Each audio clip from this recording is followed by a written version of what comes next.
byinshi yakoze no kuba yaratubashishije ntidukorwe n'isoni, tukaba twarize tumaze iyo myaka kandi tugatsinda natwe tukambara. Ni ukuri mumfashe duhereze Imana yacu icyubahiro. Akazi kandi turumva nta nshingano z'urugo ziba zirimo, ariko natwe tuba twapanitse. Rero mu by'ukuri Imana ishimwe, shimye Imana cyane ko yakubashije ugasoza amasomo yawe. Wenda rimwe umuntu ajya amenya amakuru wenda ko hari igihe biba bitoroshye kwiga n'akazi n'ubuzima bundi, ariko Imana ishimwe. Kandi nyine Bethisheba mushimira ko ni umubyeyi mwiza. Njyewe ntago wenda namumenye kera cyane, ariko igihe namumenyeye mu nzu y'Imana, kandi mbona ni umubyeyi w'umurokore. Rero njyeyo mbonye abantu beza kenshi ndiyaranja mpaka tubaye inshuti. Njye nkunda abantu beza bitonze bubaha Imana. Rero nanjye mbona yaranyereye imbuto kandi nzakomeza kumwigiraho byinshi, ariko nkunda ukuntu akunda kwishima. Hari igihe ajya nsanga ku kazi ndi umutayeri, nkamubaza wese mu buzima bwawe ujya ubabara ukumva umubabaro ukabigaragaza, ariko afite impano ikomeye. Niyo yaba afite ibibazo sinzi ko ushobora kumubona ngo umenye ngo Bethisheba afite ikibazo. Ni impano nziza cyane, nanjye Imana izayime rwose, ndayikunda. Imana iguhe umugisha n'umuryango wawe, abana bawe nabonaga kuri status gusa ntabwo nari mbazi. Nishimiye kubabona, Imana ibahe umugisha. Numva uyu mwanya nanjye mfite ishimwe mu mutima wanjye kubwa Salomo cyangwa kubwa Bethisheba, niryo zina dukunda kumwita cyane. Imana ishimwe, Imana ishimwe ko yamubashishije kwiga kandi akaba ashoje. Ntabwo biba byoroshye. Njye nagiriye ubuntu bwo kwiga ndi muto, niga nta zindi nshingano mfite, niga mu buryo simbizi, aho nkabona biragoye, nkumva amasomo biravunanye cyane. Ariko rero Imana yabishoboje. Salomo afite izindi nshingano, ni urugamba rukomeye. Urumva niba twebwe nk'abantu bato tujya kwiga, icyacu ari ukuba ku ishuri twiga gusa, kandi twiga ku manywa, we yiriwe mu kazi, urumva nta bintu byinshi twebwe byabaga bitugose. Ariko ukajya wumva n'ubundi ni urugamba, Imana Kminuza ko ari hatari. Ariko nyine nawe we wize yiga afite akazi, urugo, urumva ni urugamba rukomeye. Imana ibishimirwe rero ko yamufashije ikamushoboza bikagenda neza. Kandi nanjye nshimira Imana cyane kubwe mbere ya graduation niho nyine no directrice yabivuze urugamba nyine rwabayeho rw'ibyangombwa, byari ibintu bikomeye cyane mu Masaro. Imana ishimwe ko yahabaye. Hari aho byageze nyine twumva dutakaje icyizere, ntarumva namubwira ati nyine pole basi naho mwakutaha, ariko nyine Imana yifite ukuntu ikora mu Mana bwayo, turayibishimiye rwose. Kandi nshimira Imana by'umwihariko yampaye kumenyana na Salomo cyangwa n'umuryango we muri rusange. Abantu beza babaye bamwe, ibirenze ko ari umuririmbyi mugenzi wanjye ko turirimbana, twabaye n'umuryango umwe no mu by'ubuzima busanzwe uretse iby'umwuka. Imana rero ibaho umugisha, turabakunda. Shimye Imana kandi shimye namwe mwadufashije kubana natwe muri uyu munsi mukuru. Bivuze ko muri umuryango wacu, Imana ibaho umugisha. Amen. Rero nkuko ampaye umwanya wo kuvuga ijambo, ntabwo ndambirana kandi ndavuga ijambo rikwiye. Umufasha wanjye tumaranye imyaka 13, twahuye n'urugendo rukomeye. Nimvuga ngo rukomeye murabyumva, ariko rurakomeye. Twagiye tubona ineza y'Imana ikoresheje abantu kugira ngo uyu muryango ube murimo muwureba, no kugira ngo ibi byose bibe bigezweho. Sinzi niba murimo kubyumva neza, nari mvuze ngo twagiye tubona ineza y'Imana ikoresheje abantu kugira ngo uyu muryango mube murimo kuwubona gutya.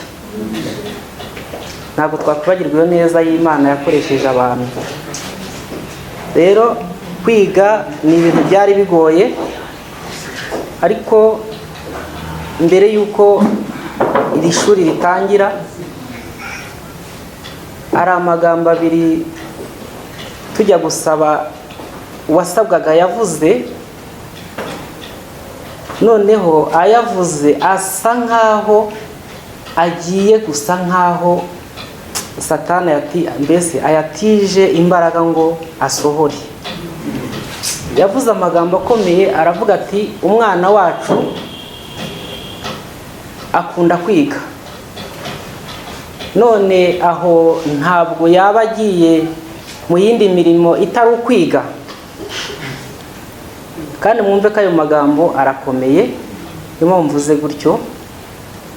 Arangije wari umpagarariye wansabiraga umugeni aravuga ati natwe dukunda ishuri, umwana uko muduhaye tuzarushaho kumushyigikira yige. Imana rero iza gushyigikira koko uwansabiraga. Urwo rugendo rwabayeho Satani yaragambiriye kugira ngo habeho kuba uyu muryango mutakawubonye gutya, kuko twagize ubuzima bukomeye twabubanyemo. N'uyu mubyeyi wavuze hari ibyo yakoze, Imana nawe yarabyizaga ibitwibukiraho. Hari ibyo wakoze, ntabwo twabara imyaka. Hari ahantu yatujyanye aratubwira ati ikijyanye reka mbivuge ikijyanye i Kigali murabizi turya dutetse. Yaravuze ati ajya ahantu kuri depo aravuga ati uyu muryango umufuka w'amakara nushira ageza afata undi. Ntabwo tuzi imyaka, ntabwo twibuka imyaka kuko twatinzemo muri ubwo buzima. Ntabwo tuzi imyaka, ntabwo nyibuka neza kuko nigeze mbwira umudamu namubwira nti indwara yica ubwonko ni ubukene. Arambwira ati risubiremo. Namubwira nti indwara yica ubwonko ni ubukene, kuko ubukene iyo bwakujeho n'abantu baravuga biganira ukagira ngo niwe bavuze. Ariko Imana hari ikintu yakoze. Nahoze mvuga ngo sindi butinde, ariko icyo ngicyo yaravuze nari mvuze cy'ukuntu yari yavuze ati aho ntagiye guhinga cyangwa se akajya mu yindi mirimo itandukanye n'ishuri. Njyewe nafashe ikarita yari afite yo muri Yerika, ubuzima bwatumye Kminuza ihagarara, ariko nkaba nkizwa numvise Imana ivuga, mbona isohoza, kandi mbona umutima wizeye irawushyigikira ikawutera inkunga. Mfata ya karita yo muri Yerika nkajya nyigendana ku ikofi. Twajya gusenga nkayipfukamaho, nkasenga nti Imana shingiye ku ijambo haleluya ryavuzwe n'uwasabwaga umugeni k'umwana yaba umugeni bampaye yaba agiye kujya mu bindi bintu bitari ishuri. Ibi ngibi sinshaka ko bisohora. Shyigikira umufasha asubire mu ishuri yige. Iyo karita nayimaranye imyaka 8 yigendana. Tuza kujya ahantu bita mu bitare bya Mashyiga, turi kumwe n'umupasiteri witwa Nshimiye w'Ikabuga. Turasenga turangije aratubwira ngo abafite ibyifuzo nimubizane. Fata ya karita nyishyira hamwe n'abandi mu byifuzo, ayitora muri ayo makarita, muri ibyo byifuzo. Arangije arayijugunya kuri uwo musozi. Amaze kuyijugunya kuri uwo musozi arambwira ngo Imana irambwiye ngo ntuzagarure ino karita, niyo mpamvu nyijugunye imbere yayo. Igihe wahereye usengera gusubira ku ishuri k'umufasha wawe asubiyeyo niko imbwiye, kandi nta n'igiceri cy'icumi kizakuva mu mufuka. Ibyo mbivugiye kugira ngo mbumvishe ko Imana yumva kandi ko Imana isohoza amasezerano y'abera. Ibyo byarabaye. Ajya ku ishuri ariga, agira ubwenge, arinze arangiza nta somo rimusigaranye ngo njye gupagasa. yenda ngo mvuge ngo ndajya gupagasa ngaruke nishyure iryo somo ryamusigaranye, nta ryabayeho. Ibyo nabyo Imana ibishimirwe. Rero nongeye gushima Imana ko aho tugeze hose tugenda tuhabona umuryango udushyigikira. Uko Imana yagukoresheje n'aha muri Rwamagana hari abo Imana irimo ikoresha rwose, duhere kuri diregitirise n'abo bafatanyije na wa mubyeyi wavuze ati umukobwa wanjye, wumvise ko aracyabona ababyeyi. Rero nshimye Imana ko igihe namariye ntafite mabukwe, Imana irimo iragenda impishurira ko umufasha wanjye yamaze kubona si umubyeyi, ni ababyeyi ahubwo. Imana ibaha umugisha kandi nawe ndamushimiye, nakomeze kandi azakomeze nyine ab'intwari, arwanira ishyaka urugo. Nanjye aho uzaba ndi nzarurwanira ishyaka, kugira ngo ari indirimbo muri iyi minsi nasohoye ivuga ngo intsinzi yo kugira ngo urukundo rurame ni ukwibuza inabi y'umubisha. Sinzi niba mubyumvise.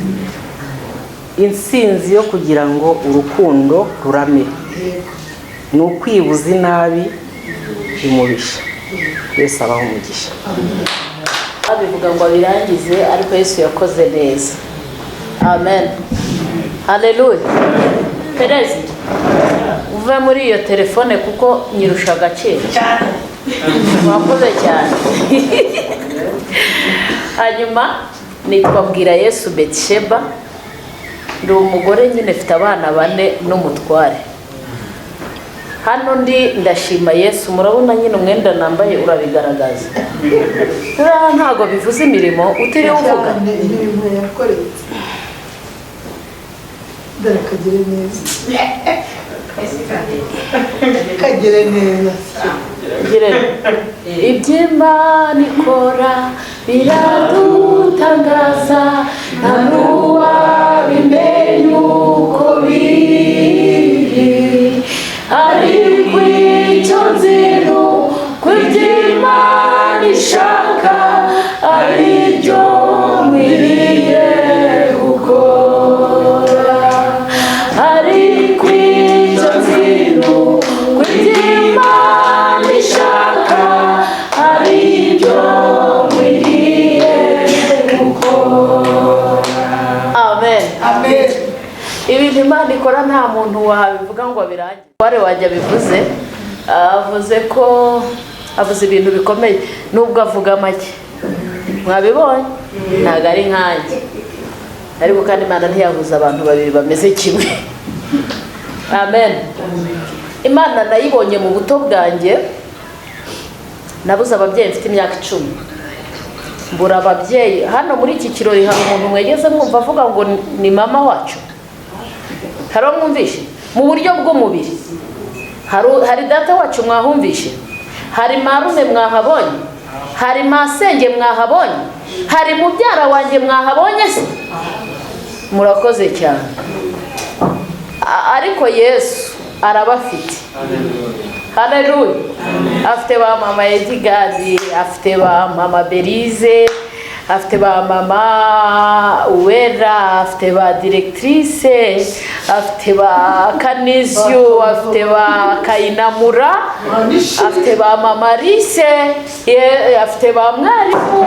Yesu afite umuryango uhagije.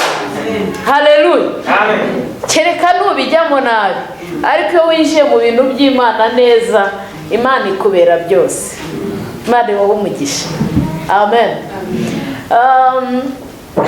Nkiga segonderi hari igihe abana nyine wabonaga bagize ikibazo nkajya kubakazoringa. Uko muririmbyi ararimbye aravuga ngo Yesu ni byose kumufite, ntacyo wabasha kumukenana umufite. Ufite Yesu, yego mana, Yesu ni byose. Anje reka ngusubize icyo wabazije, ngo ujye wibaza ngo ese nshobora kurakara. Yesu ni byose kumufite. Haleluya. N'igihe ubona ko nta nzira zihari, Yesu afite inzira. Yesu afite uburyo. Yesu ni se w'imfubyi, Yesu ni umugabo w'abapfakayizi, Yesu ni byose kumufite. Ndamamaza uyu mwami kandi natangiye kumwamamaza nkiri mutoya, ariko Yesu ni byose kumufite, ntacyo wabasha gukena. Imana ibahe umugisha. Yesu mu byo afitemo no kwishyura amashuri, abantu bakiga bakaminuza. Yesu ni byose kumufite. Hanyuma ndashimira Yesu, narangije kwiga 2005, subira kwiga 2017, hari imyaka 12. Mvayo narize mu Gifaransa. Igifaransa ndakiga kandi Yesu ampumugisha ndakimenya, sibyo mama we? Rwose ampumugisha ndakimenya. Amaye umugisha wo kukimenya, ninjira mu ishuri, ariko mu buzima bwanjye ntago njya ngira ibintu bintera ubwoba. Oya, ubwoba bwo nta burimo, kuko ikintu ntazi ndaza nkakubwira ntihagarara, sobanurira ibi ni ibiki. Noneho ntagira kwiga rero mu Cyongereza. Mwarimu arinjira avuga Icyongereza, nanjye nkicara imbere, sibyo mubye? Nkajya nicara imbere, njye sinjya inyuma, nicara imbere nkajya muri ubu maso, mbona sohotse nta kintu numvise. Njya kubwira abana nimwigire hino, buriya yavugaga guki, bati mbega nawe izina mere ryahereye. Ndagije muri Mirake banyita mere, mfite abana benshi Yesu yampaye. Noneho abana batangira kunyitaho, sibyo? Abana banyitaho bakambwira bati byagenze bite. Ndavuga nti isomo nindikora gatsindwa, ndajya kwicara mu bana banjye Yesu yampaye. Isomo ndarikoze ritsinda abanyeshuri 64. Muri 64 ngiye njya kureba izina ryanjye, nzi ngo nyine umuntu areba izina, naho ngo bareba ngo reg number. Ngo bareba reg number. Bati mere karame, rero ntabwo watsinzwe. Uzi ko watsinze ntikagira inkuru, ntibareba iki, bajya bamfatisha wa mubare mu mutwe. Ati ntuzajya kureba amanota, ujye ureba uyu mubare. Nuko bayemegereje. Hanyuma ndangije muri icyo kigo, nta somo, Imana ishimwe ko mama twiganye ahari, nta somo n'iri rimwe risinze ngo njye kurisubiramo. Imana ihabwe icyubahiro. Haleluya. Amen. Hari n'umwarimu umwe ariko iwe abiziho, baravuze bati uyu nta muntu ujya umutsinda n'ibikira. Asekera imwe, nta muntu ujya umutsinda, nta muntu umutsinda. Ndavuga ni icecekere tuzamutsinda. Noneho dukora groupe assignment, uyu mudamu nawe turi kumwe, twe twandikisha intoki, abandi bandikisha imashini. Ariko mujye mutinyuka pe, ubundi nta soni ifite usibye iz'ibyaha. Reka ibintu by'isoni reka keretse iz'ibyaha. Ndamukurikira rero, na rwa rupapuro yarutwaye, mujye inyuma n'uyaramperekeza, mugejeje muri BWIRA mwari ati karame ni wowe runaka, ati cyane ko bajyaga kuvuga se nkumva ufite nk'urusura rw'ikinyamaswa, nane nkambona ufite agasura keza. Ariko Imana ihabwe icyubahiro, mwarimu arasekara kuvuga. Mbese nubwo abanyeshuri bamutinya, ubundi bamuntumagaho bati igihe tubwirire mwarimu gutya. Ariko iyo witwaye neza, imico yawe ubundiraho. Ubundi Bibiliya yarambwiye ngo imigenzereze y'umuntu inejeje Uwiteka, ngo ituma n'abanzi be biyunga nawe. Haleluya. Imigenzereze yacu inogera Uwiteka, ubundi abanzi cyangwa n'abandi abantu batinya bazajya biza. Imana ibahe umugisha rero. Ndabashimiye mwabanye nanjye mu buzima natangiye bwo kwiga, ndangije nyine nta somo risigaranye. Imana ihabwe icyubahiro. Amen. Kandi bwari ubuzima bukomeye. Reka bivuge nseka kuko Yesu yatsinze igitego gikomeye. Imana yabanye nanjye, nabona birakomeye nkabwira uyu mugabo, Imana yampaye umugabo w'imfura, sibyo perezida? Imana yampaye umugabo w'imfura. Ubundi hari igihe ugenda nyine abakobwa benshi ukumva urasenze ngo Mana uzampe, ngo ufite ngo veriti, ngo kadasitire, ngo kwa. Ariko ngewe Imana yampaye umugabo ufite umutima nk'uwari kunyuzuza. Muri we harimo umutima wa kibyeyi, muri we harimo umutima wa musazanjye akaba na mukuru wanjye na marume na masenge na kwa na muzehe mbese ya miryango yose uzi yuzuriye muri uyu mugabo mureba. None akitonda ntaza nyine ntasanguje yewe uri he cyagenda ariko umura Yesu arahari. Haleluya. Rero mushimiye Imana yamumpaye. Imana ihabwa icyubahiro. Hari igihe ejo bundi nicaye ndibuka ibintu bikomeye cyane Imana nako yarakoze. Imana yarakoze, yampaye umugabo nari nkwiye pe, nari nkwiye kuko yamaze ibikomere nari mfite. Hari uwo wasanga aho kugira ngo akomore ibikomere noneho akabikomeretsa ukavirirana. Rero ngewe twahwenda muga, rero ngewe nkubwiza ukuri ije kugira ngo uzambere byose. Wumvishe bitagukundiye rwose ntabwo nzabararana nawe kabiri gatatu, ntabwo byakunda. Ariko Yesu yamuzanye abizi. Mubashimiye Imana, mubashimiye. Uriya mubyeyi nubwo atavuze byinshi, bari ababyeyi bicaye hariya buriya bafite amakuru, ariko hari igihe nabonaga ko bikomeye. Twanyuze mu mashyamba y'inzitane, tunyura mu misozi, ariko ntiwadutaye, ntiwadusize twenyine. Twabonye ukuboko kwawe, tubona imbabazi zawe zidashira. Twabonye ukuboko kw'Imana, tubona imbabazi z'Imana. Imbabazi z'Imana narazibonye. Imana ihabwa icyubahiro, sibyo? Imana ihabwa icyubahiro. Hari igihe nabyaye uriya mwana kwizera, subira mu bitaro. Noneho ngenda njyanywe n'uyu nyine, niwe undwaye, niwe uri bushaka icyo ari bugemurira, niwe uri bubigeza. Simbasha no guhaguruka ngo ntere n'intambwe nihe rwa ruhinja rwose, ariko Imana twarayibona.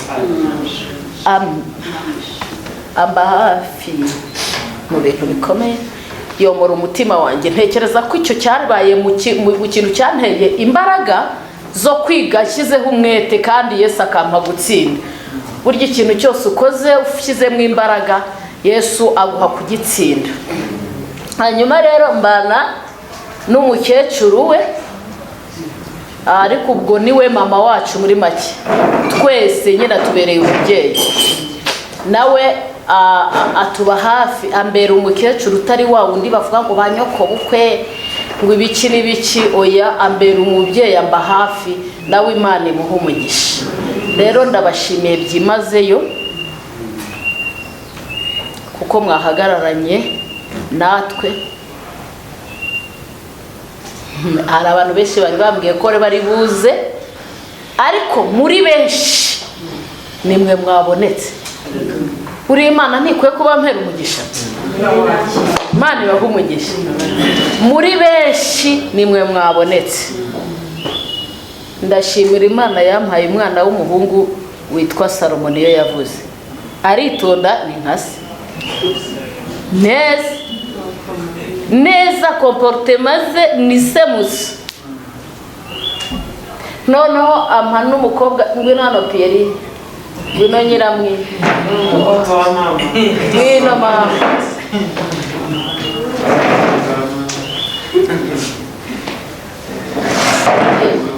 Kubirika Imana ishyiraho uyu mukobwa. Haguruka kwizi, haguruka.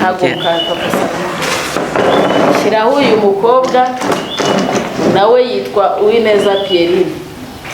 Igerekaho undi muhungu, Uwiteka akora ibintu bikomeye. Enda ngwino muhungu mwiza, urawe ni igitangaza kibereye yawe kigendera. Yitwa Kwizera Edi Gitangaza. Edi muzi ukuntu risobanura, riravuga ngo ni umuhamya wo muri twe yuko Uwiteka ari we Mana. Amina. Haleluya. Amen. Hano rero ikubitaho umukobwa yitwa Ineza Favor Gloria Nyiramwe. Imana igumisha abami wanjye. Ngaba abana Yesu yampaye. Hanyuma umwe mba ndi muri uyu ni tata mama marume. Mbese aba bose ni imiryango yanjye. Ariko murabona Yesu atarangiriye neza. Ariko murabe biri mu mwama. Ibi nabyo ni ibintu bikomeye Yesu aba yakoze. Ndabashimiye byimazeyo. Mwakoze kuhaba perezida. Umugisha ubwo nawe ushaka umwanya ujyamo wakokipa nyirarume w'abana wakokipa biraguhangariye. Imana igumugisha uriya yarawubonye. Teacher Imana igumugisha. Imana igumugisha uri umugabo w'intwari kandi ukora ibintu atuje. Imana rero ibaho umugisha. Ndabashimiye byimazeyo. Twageze i Rwamagana tuvuga ngo iki cyerekezo noneho aha hantu tugiye kuberuka Kigali mvuga n'itsamburani mama Beriza turakire nagira nyamama adigaje ati karame mukobwa wanjye nakingaho noneho ngiye Rwamagana gaho Mana ngiye. Ariko naje mu muryango muhumure nahasanze umuryango Yesu yadukoreye ibikomeye natwe turishimye. Hanyuma rero ibintu byose umwami yakoze tubikusanirije hamwe tumuramburiye amaboko. Icyubahiro ni iki. Imana ihabwe icyubahiro. Naho mugende mwicare bana. Imana ibaho umugisha. Hari Imana ikomeye na perezida ntayazi bayizi tawe pe. Ariko nyine iyi mpano irakomeye. Iyi mpano ntabwo muyireba.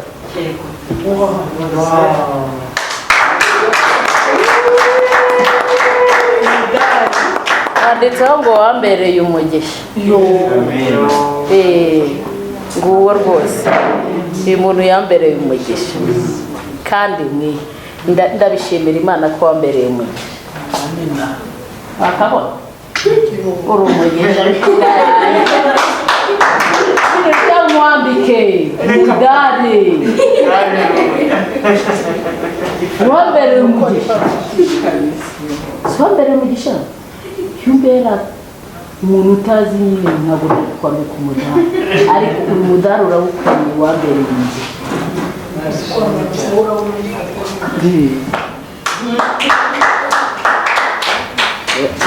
Merci. Wagabonye ko yambereye umugisha.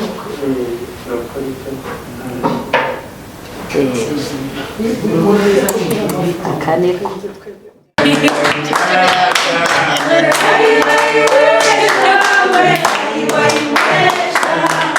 Amen. Bakiraha ni umuririmbyi muri korali Rayo.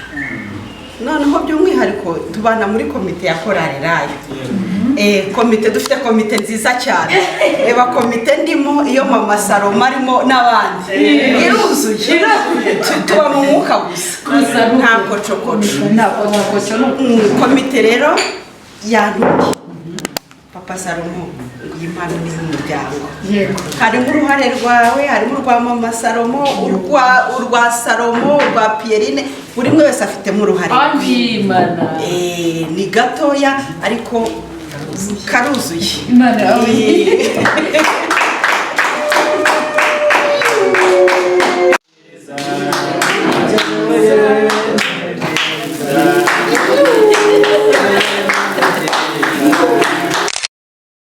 Yes,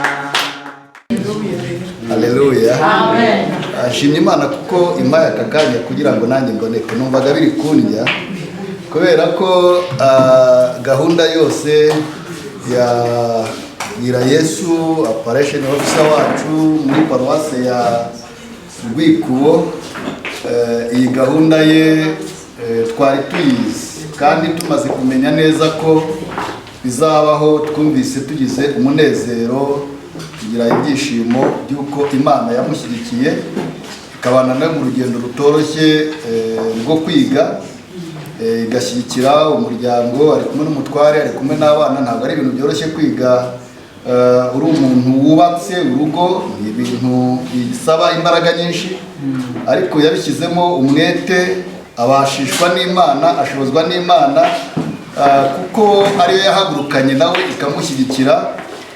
None turamubona mu ikanzu y'abatsinze. Ibyo rero turabishimira Imana, yabikoze rwose kandi ikanabikora neza. Rero mu by'ukuri igitumye turi hano ni ukugira ngo dufatanye n'uyu muryango, dufatanye namwe mwese ibyishimo by'ibyo Imana yakoze. Kimwe cyo burya iyo Imana iteguye umurimo nk'uyu nguyu, biri gutegura n'imbere h'umuntu, kuko hari ibyo imuteguriye by'inzira yagutse agomba gukora. Icyo navuga ni Imana ikomeze kumushyigikira muri iyi ntambwe Imana imuteje, kandi no mu bumenyi Imana imuhaye kunguka, Imana izamubashishe kubukoresha neza, kandi bubyarire umusaruro itorero, bubyarire umusaruro umuryango, bubyarire umusaruro igihugu, ndetse n'inshuti n'abavandimwe. Twese dukomeze kubyungukiramo, kuko iyi Imana ngo igize isumbwe itanga ku bantu. Bibiliya yaratubwiye ngo ujye wishima, kuko ni nabyo bibasha guhesha abantu umugisha. Natwe twishimiye rero iri sumbwe rya mushiki wacu ry'Imana yakoze muri uyu muryango, kandi namwe turabashimiye mwese kuko mwumvise ubutumire mu gihe kitoroshye, ariko mukumva ko ari nk'uko mukwiye kuboneka muri aka kanya kugira ngo dufatanye kunezererwa ibi birori. Soje nshimira Imana yabikoze, kandi soje nsabira umugisha umuryango. Umutware buriya yahashyizemo imbaraga cyane mu buryo bukomeye, n'umuntu ngo najye kwiga undi asigara akurikirana uru rubyaro. Buriya igikombe kinini gifite umugabo. Amen. Rero nawe turamushimiye kuko ese bagura Umudari wari ukwiriye rwose. Iyo ni intsinzi ikomeye cyane. Natwe tumwifurije umugisha w'Imana, kandi umuryango wose turavuze ngo Imana izakomeza kubashyigikira mu byiza byose. Twafatanye tugakomera Imana yacu mu mashyi tukayishimira.